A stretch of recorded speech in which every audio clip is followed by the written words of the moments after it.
Have a lovely, quiet Thanksgiving, I told them, smiling politely, masking the sting. They thought they had won again. Another year of exclusion. Another holiday where my chair at the table stayed empty. What they didn't realize was that while they planned to keep me isolated, I was already setting the stage for my revenge. I had a Vermont farmhouse waiting, a feast prepared, invitations sent to everyone but them. It wasn't always like this. Once I believed in family. I believed love meant being seen, included, remembered. But slowly they taught me otherwise. The missed calls that never came back. The dinners I forgot to be invited to. Birthdays spent alone while they gathered for someone else. Their excuse was always the same. We didn't think you'd mind. But I did. What hurt wasn't the absence, it was the deliberation. They chose to leave me out, chose to let me sit in silence while they laughed together. And every year I smiled through it. Every year I forgave. Until this one.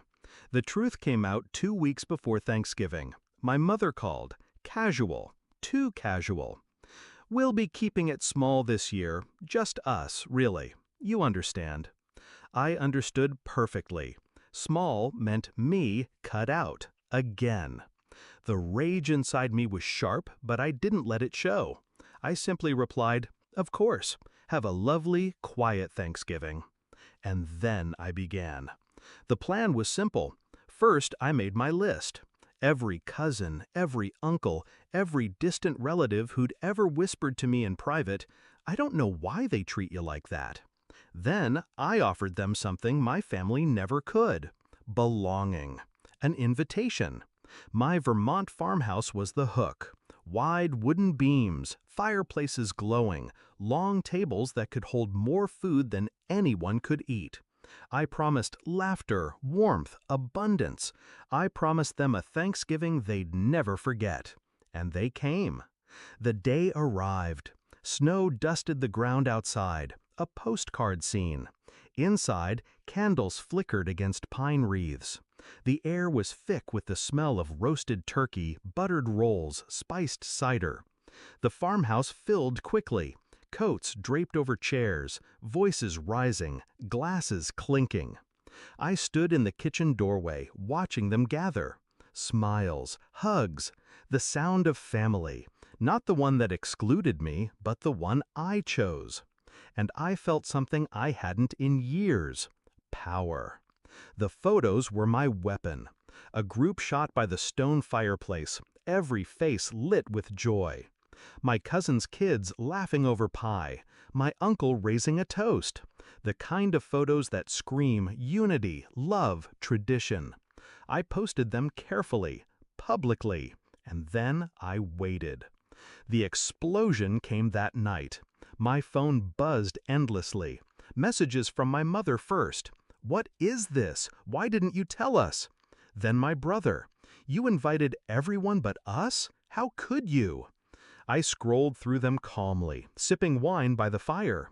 They were outraged. But beneath the anger, I could smell it. Fear.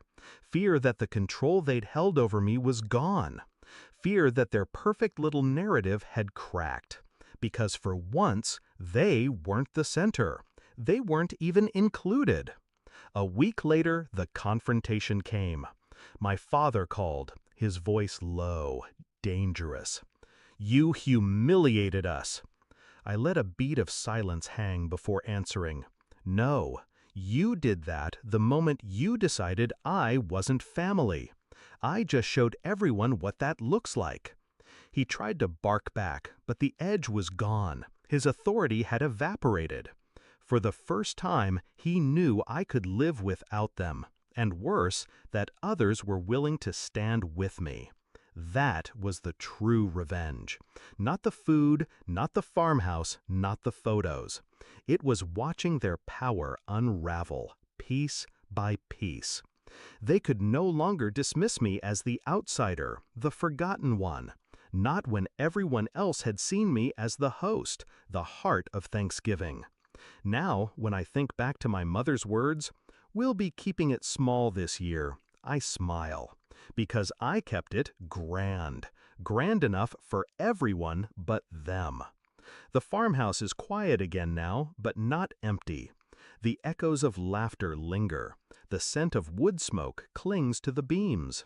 And in that silence, I feel no sadness, no regret, only satisfaction. They wanted me invisible, disposable.